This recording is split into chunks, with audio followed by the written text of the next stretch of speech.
The comfort of your favorite seat is now your comfy car-selling command center, thanks to Carvana. It doesn't get any better than this. Your favorite seat's the best spot in the house. Make it even better by entering your license plate or VIN and getting a real offer in minutes.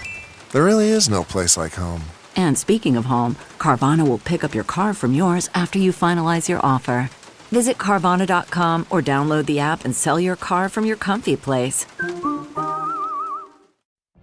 What if you could have a career where the opportunities are as vast as our nation, where it's not about mission statements, but a shared mission? At U.S. Customs and Border Protection, we go beyond to protect more than borders. From ship to shore, air to ground, cities to local communities, CBP agents and officers are keeping people safe. Join U.S. Customs and Border Protection and go beyond for something far greater than yourself. Learn more at cbp.gov/careers. Broadway's My Beat. From Times Square to Columbus Circle. The gaudiest, the most violent, the lonesomest mile in the world.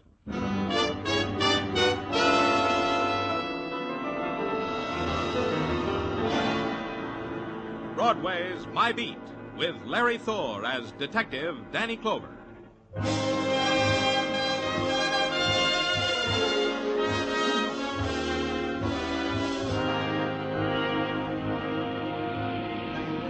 Broadway. It's a mob and a big voice that darts from doorways and screams in your face, then skirls off into the quiet streets. It's a panic in neon where misery and packaged pleasures are commodities, sometime on installments. It's a place that dares you. One way or another, it'll rock you to sleep. It's Broadway, My Beat.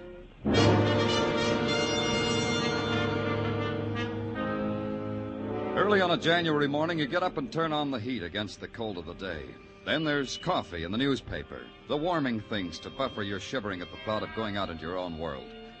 I didn't have it that good. I didn't have time for the coffee and newspaper. A call came.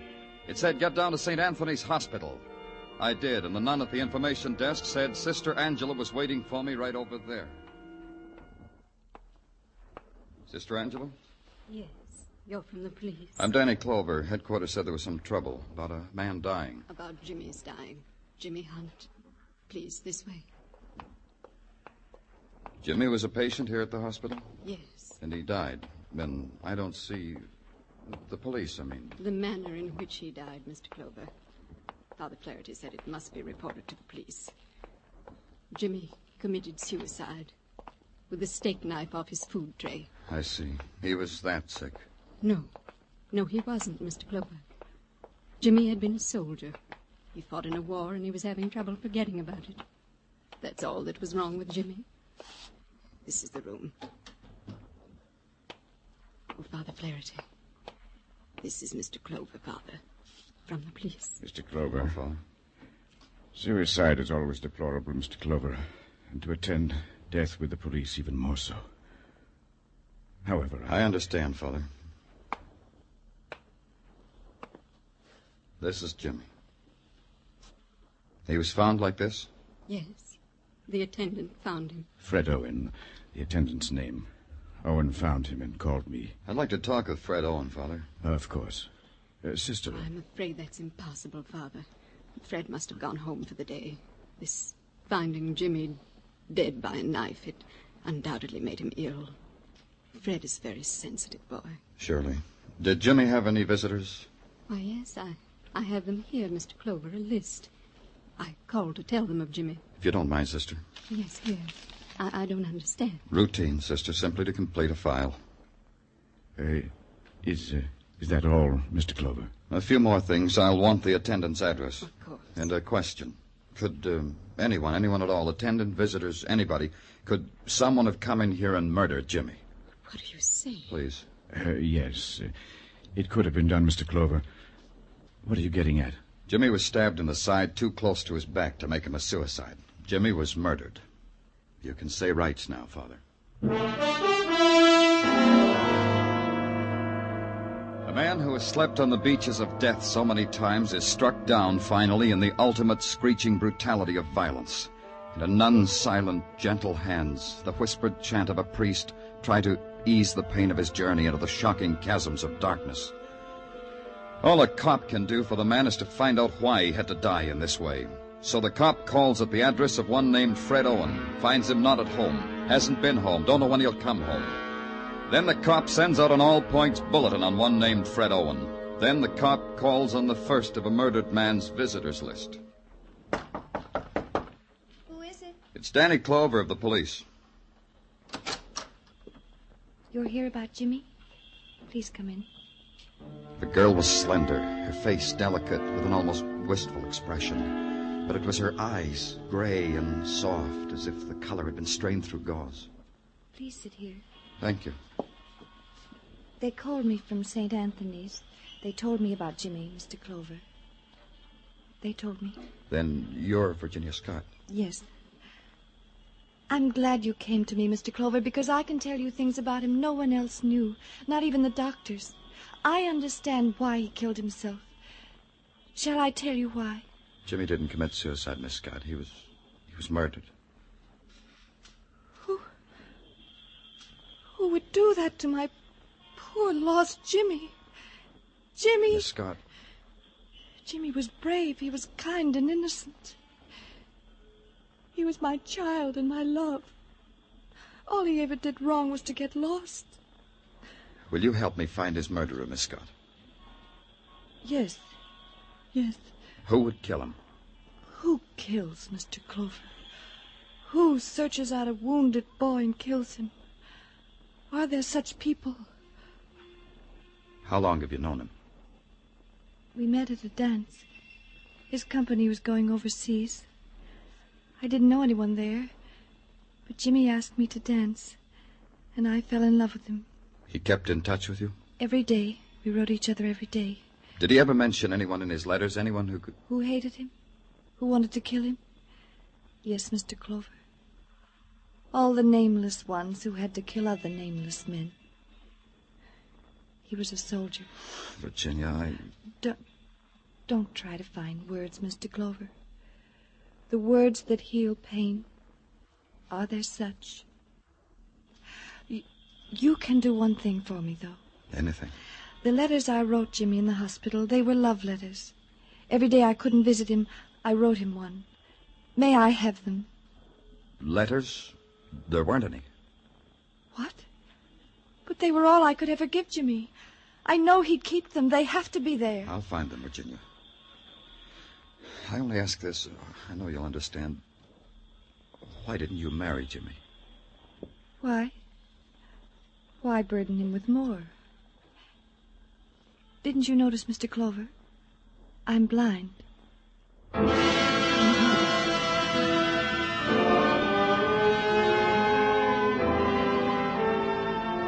She said it gently and smiled and offered me her hand.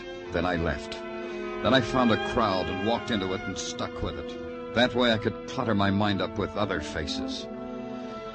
After a while, I put my hand in my pocket and took out a piece of paper. It had names on it and addresses. Under Virginia Scott's was a man's name, Mickey Bianco. The address was a pool room on 16th Street off 8th Avenue. Where do I find Mickey Bianco? You're in my way. Yeah, oh, sorry. Hey, nice shot. You should play for money. I'm Mickey Bianco, mister. You know Jimmy Hunt? You like that shot? I'm quivering with excitement. Where'd you know him from? The Army? Yeah, the Army. Where I picked up an 8-ball and parlayed it into a 2-table pool room. About Jimmy Hunt. I'm from the police. What about Jimmy Hunt? What do you want about him? Did you kill him? Oh, he did? Dead, huh? Jimmy Hunt, dead. Lieutenant James Hunt, a civilian casualty. Hip, hip, hooray. Makes you patriotic. Yeah, like the Lieutenant Hunt taught me. Be patriotic. Point yourself forward at the enemy when you die, men, he said to us. And he meant it. You were in his outfit? Sure, his platoon. We were murdered being patriotic at Enowetok, but not the lieutenant. And not me either. Everybody else, but not us. Fortunes of war. Did you visit him at the hospital? It was my pleasure, believe me. Oh, don't pat me on the back for going to see my old lieutenant. You know why I went? I made him feel worse. I reminded him about what he did to his platoon, and that'd make him pull his knees up to his chest. I like to watch. Yeah. Did you see any letters just lying around the room? Letters addressed to Jimmy when you visited him? Letters? What letters? But that other question, did I kill Jimmy? You know, I should have thought of doing it, but I didn't. Hand me the chalk, policeman. The shaded lamp that hung over the pool table gouged a cone of saffron light out of the shadows. And trapped in the twist of light were frayed banners of smoke and whispers and aimless dust, and the silhouetted outline of Bianco's face and hands. Then the sharp click of wood on ivory, the pleased titter spilling out of Bianco's mouth. And this, too, can be the requiem for a dead man. It stayed with me all the way to headquarters, where a report was to be filed, where questions were to be asked. And questions you ask of Sergeant Tartaglia. Sometimes he has answers. And the answer to that one is in the positive negative, Danny. Be kind to me, Tartaglia. Sometimes I don't understand things. What is a positive negative? Oh, easy. Positively, we have found no trace of Fred Owen. The reports from the boys looking for Fred Owen are negative. This makes valid the use of the double... Yeah. What about the letters? The letters Virginia Scott wrote to the boy in the hospital. Have you found them? Oh, no, Danny, no. No, we haven't found the letters. We searched the effects of the deceased. We checked with Sister Angela, with Father Flaherty. No letters. Does it make a difference, Danny? Danny Clover speaking. Mr. Clover, I'm sorry to bother you. Oh, I told you any time, Virginia. Something strange has happened. A phone call just came, and a voice said I would die. What? It said if I didn't want to die, I'd better get some protection. What does it mean, Mr. Clover? It means lock the door and bolt the windows. I'm coming right down. Danny? Get a squad car, Tartaglia. Don't stand there. Get it.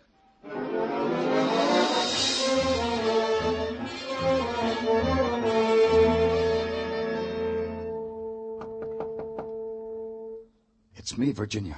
Open the door. You came so quickly, Mr. Clover. Has anyone... No, there's been no one. I've just been sitting here listening to the sounds of the street. You know, Mr. Clover, when night falls, it has a sound. Shall I turn on the light? No. Is there any other entrance to this apartment? Yes, the kitchen. It has a door opens onto the hallway. Is it locked? Yes, you told me, Mr. Clover. I'll unlock it. What? It'll be all right, Virginia.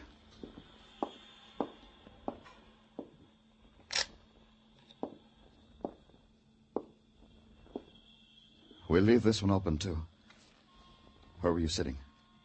Over here near the window. Sit there now. I'll stand over here. Why would anyone want to kill me, Mr. Clover?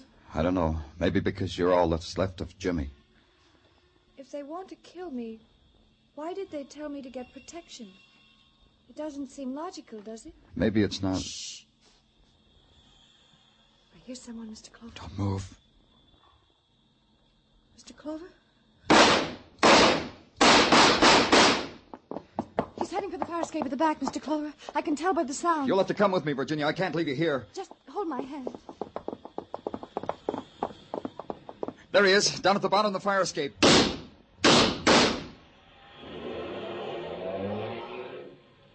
He got away, didn't he, Mr. Clover? In a car. He got away. Yes, Virginia, he got away. Give me your hand, Mr. Clover. Suddenly it's darker than it's ever been.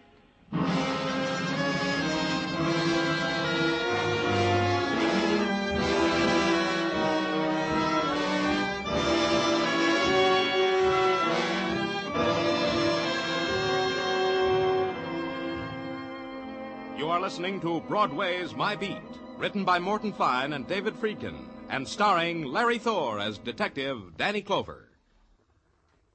CBS invites you to hear Senator Brian McMahon on the Capitol Cloakroom over most of these same CBS stations later tonight. Senator McMahon is chairman of the Joint Congressional Committee on Atomic Energy, and when he is interviewed tonight by CBS newsmen Eric Severide, Bill Shadell, and Griffin Bancroft, this will be the first detailed discussion of the hydrogen bomb and its implications by a high government official since President Truman's historic announcement earlier this week. That's CBS Capitol Cloakroom later tonight.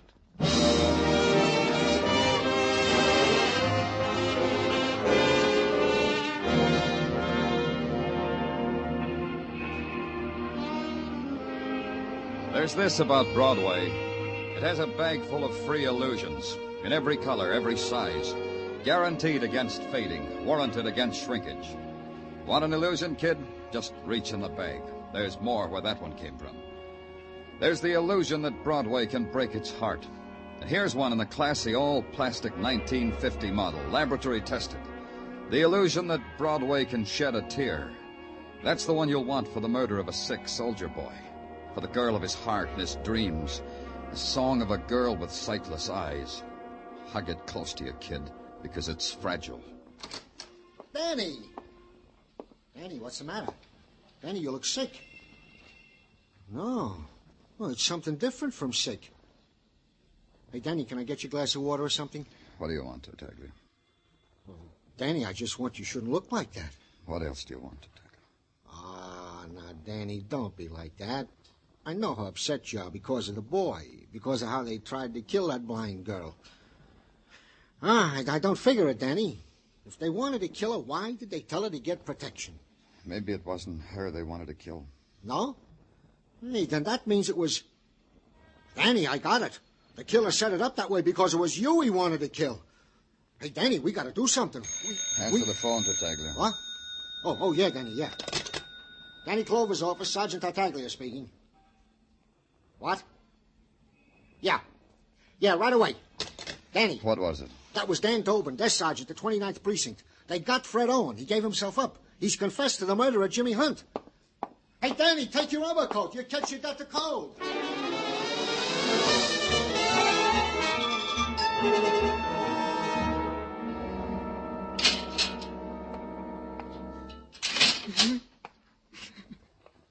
Fred Owen. You killed a man, huh, Owen? You killed Jimmy Hunt. Why? Killed him. Tell me about it. That's why you came here, wasn't it? You want to tell someone about it? Tell me. I'm Danny Clover. I'm a policeman. I'll tell you. You're a policeman. You'll make me suffer for what I did to Jimmy. I killed him, and I've got to suffer for it. I've got to feel what Jimmy felt. Take it easy, Owen. Just tell me how you did it. With the knife? With a knife. Go ahead. Mr. Clover, did it hurt him much? I don't think so. I cut up his food for him so he could feed himself, so he wouldn't have to use a knife. The doctor always warned me not to let Jimmy use a knife. You see, the doctor was afraid that Jimmy would do what he did to. Huh? What did he do, Owen? I was feeding him, and then I suddenly remembered something I had to do. Yeah, what? Something I forgot. It wouldn't have happened. It didn't have to happen. Then you remembered. Is that when you stabbed him? As if it had been with my own hand. You see, Jimmy liked me to read to him while he was eating, and I forgot to bring a book. And so I left to get it. I left Jimmy with the knife. Are you trying to tell me that Jimmy killed himself and you left him alone with the knife? As if it had been with my own hands. I killed him. It was my fault that Jimmy's dead, my fault. I killed him as surely as if I'd plunged the knife into him.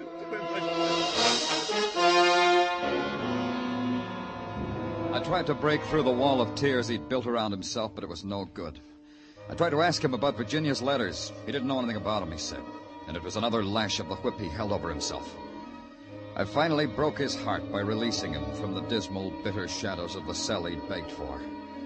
And then I took a long walk in the cold, unspoiled air. Then I knew I had to get back to it. The third name on the visitors' list was Madge Taylor, whose address was a brownstone between other brownstones on West 53rd. I climbed the steps that led to its doors with the cracked stained glass.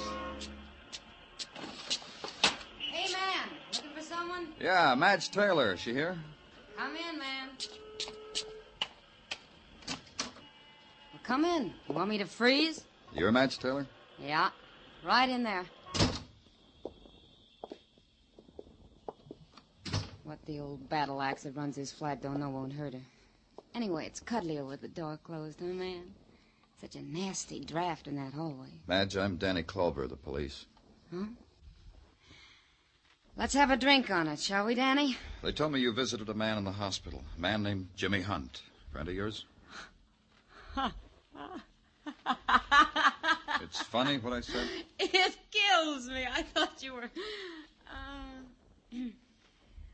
All you want to know is, did I murder Jimmy Hunt? Isn't that it? Why did you visit him? I'll tell you why. You see me, how I am? Charge it up to Jimmy Hunt. Send him the bill. You were in love with Jimmy Hunt?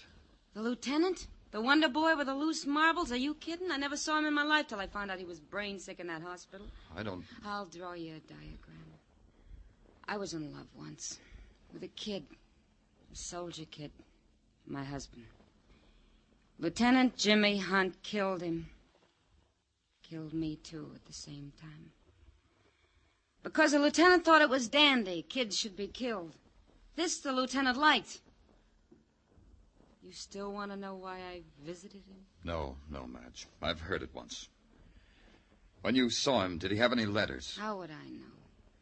All I care about Jimmy Hunt was that he should die. Slow, a long time dying. Yeah. Stick around, Madge. Don't go away. You out of your mind? I love it here. I never had it so good. It's a free ride on a roller coaster, man.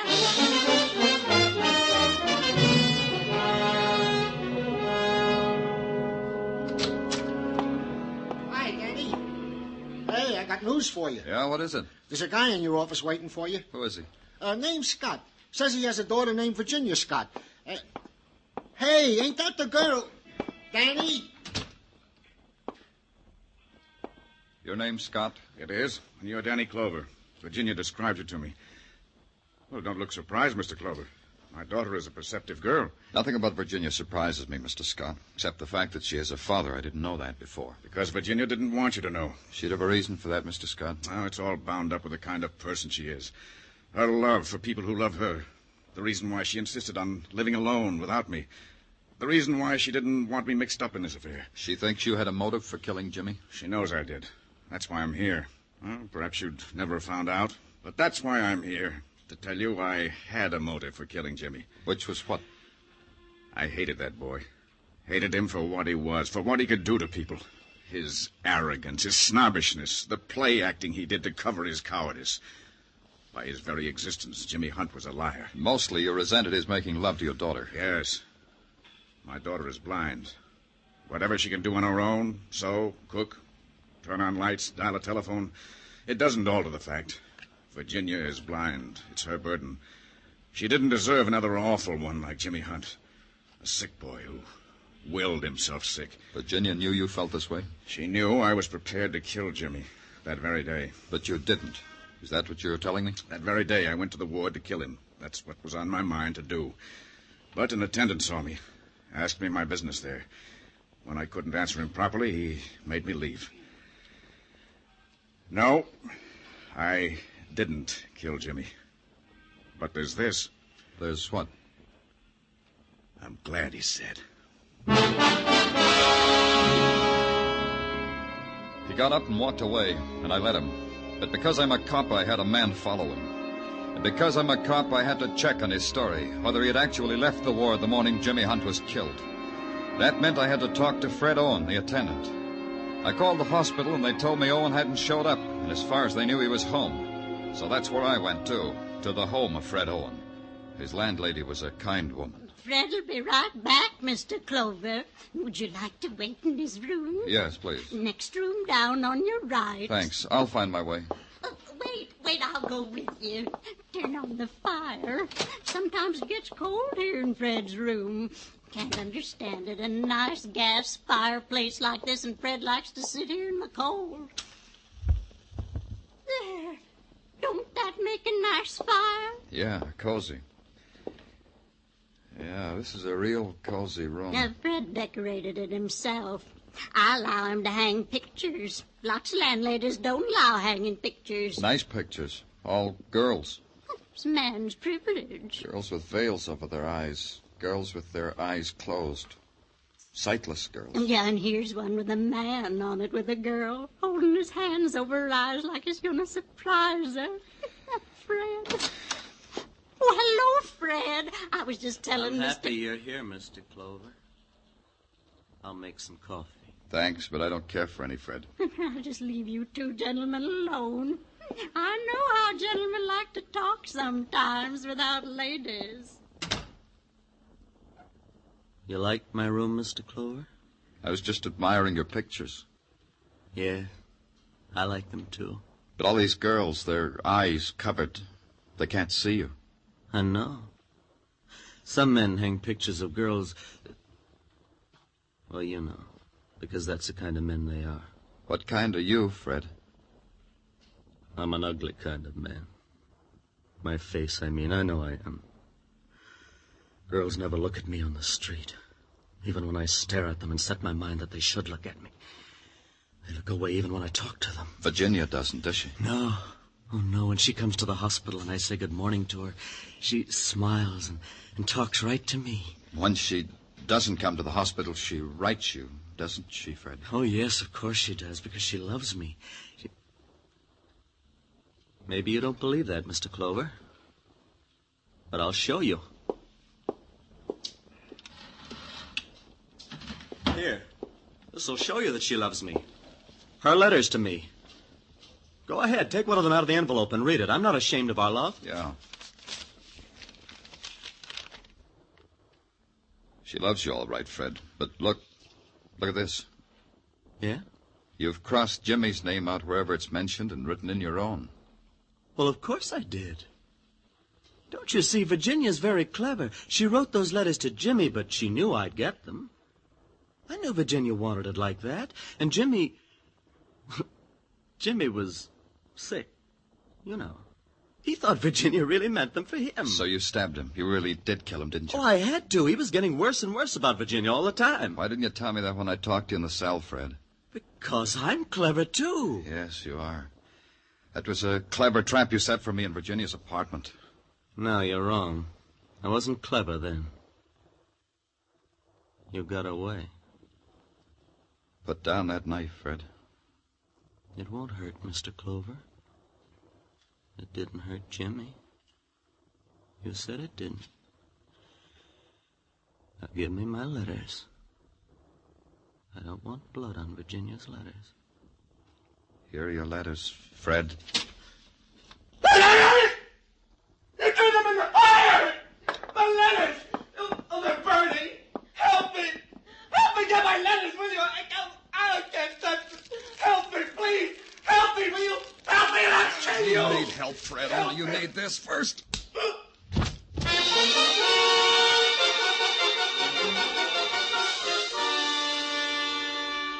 He lay there, his body taut, as if unwilling to accept what was happening to him. His mouth hung open in disbelief, and the spasm in his fingertips groped for the fireplace and the ashes of his letters. But the complete rejection was in his eyes, open and staring at me, empty of passion, of insanity even, cold and empty, his eyes staring and sightless.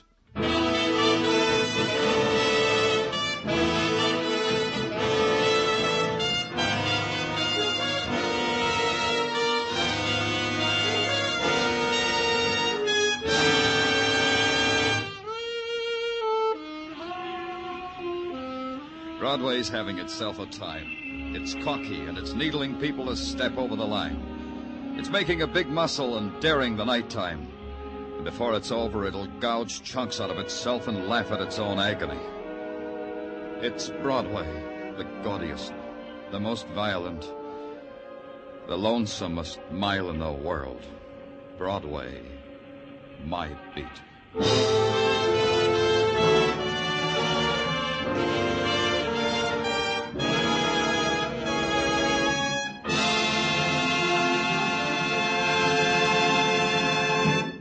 Broadway Is My Beat stars Larry Thor as Detective Danny Clover with Charles Calvert as Tartaglia. The musical score was composed and conducted by Alexander Courage, and the program was produced by Elliott Lewis and directed by Gordon T. Hughes. The cast tonight included Peggy Weber, Ted Von Eltz, Mary Jane Croft, Georgia Ellis, Jerry Hausner, and Jack Edwards. He's a jack. He's a knave when it comes to spending a nickel. He's an ace in the business of making America laugh. And now, he's a king of hearts. Yes, the name is Benny, And this Sunday night, Jack Benny will formally be named America's King of Hearts for 1950. Mary, Dennis, Phil, Don, and Rochester will be on hand, and no king ever had such a group of jokers. Join us on all of these CBS stations this Sunday for the Jack Benny Show. Joe Walters speaking. This is CBS, where the Goldbergs are every Saturday night, the Columbia Broadcasting System.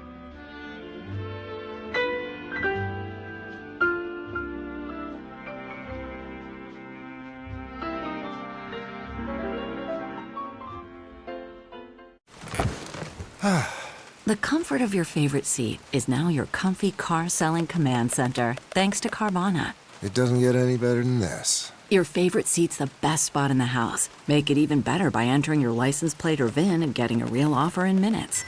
There really is no place like home. And speaking of home, Carvana will pick up your car from yours after you finalize your offer.